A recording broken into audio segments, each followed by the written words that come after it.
Welcome back, Ink Chasers. Today on Tips, Tricks, and Tutorials, I am going to go over my in-person autograph card books, I guess you would call it. I don't really have a name for them other than that. This is what I've been using for the last, I'll say, 7 seasons. I believe this will be season number 8. And as you can see, I've tested a lot of pins and things on it. This one I have with my Rangers. I was being cheap and made this myself, and it's just regular paper, and I took out some pages, made the corners, put them in forward to a page. I've got them in here alphabetically, and I've just reorganized this book because I am going to the Ranger game on Sunday. I will also add player numbers as well. For the most part, I know the Rangers. Some of the newer guys I don't, but I also have a second book that I do for the visiting team. You can see like some of them I don't have 4 cards, so I have an extra. But as you can see, these pages are pretty flimsy, and they're not, what I have here aren't very tight. This has worked great for me, but it is starting to wear. Actually, I think it was more on the other book, but over time the pages are starting to tear out. So I am in the process of upgrading these books. As you can see,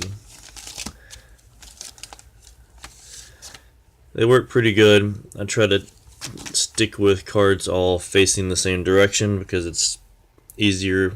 They don't necessarily we'll turn the book and sign, so I'd hate for them to sign, a lengthwise card diagonal or straight across. But I've got the main 25-man roster plus anybody that gets called up. I stick in here, like here's Isaiah Kiner Falafel. Tim Lincecum, but he's on the DL. But who knows, he could still be out there warming up or something. So, and then there's even, like Pudge Rodriguez, who's works for the Rangers now in the front office. Sometimes they come out and before the game. Darren Oliver, as well as coaches and things like that. So I try and keep it ready to go. But what I'm doing now, I've got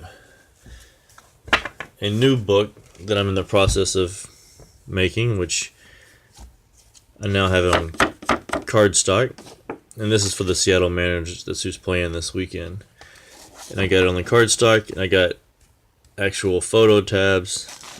Spent a little extra money to get this done this way, and I went with the 3 instead of the 4 because with the 4, with the exception of minor leagues, not many of them will sign 4 right off the bat. So I get 2 a lot.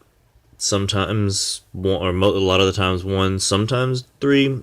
Occasionally, very few times, I've actually got 4 at one time by a big leaguer. So I'm going to go this way. Makes it a little sturdier with the cardstock. I just hadn't got a chance to go up and get this bound. And I will add the uniform numbers as well. It's kind of hard to show these since it's not bound up, but Cano, Cruz, and then here's some custom cards that I've got made up that just in case they want to sign more, and these are the only 2 cards I have for him. Let's see, what I do is in the back as well, I've got more just custom cards that are for whoever. Maybe there's somebody that's signing that I don't have a card for, or if they're wearing jerseys that don't have the number and I don't recognize them because they're not, somebody I see a lot, then I will just get them on one of the little custom cards without knowing who they are. So that's my in-person book. And let me know what you think. Like, comment, subscribe. And thanks for watching.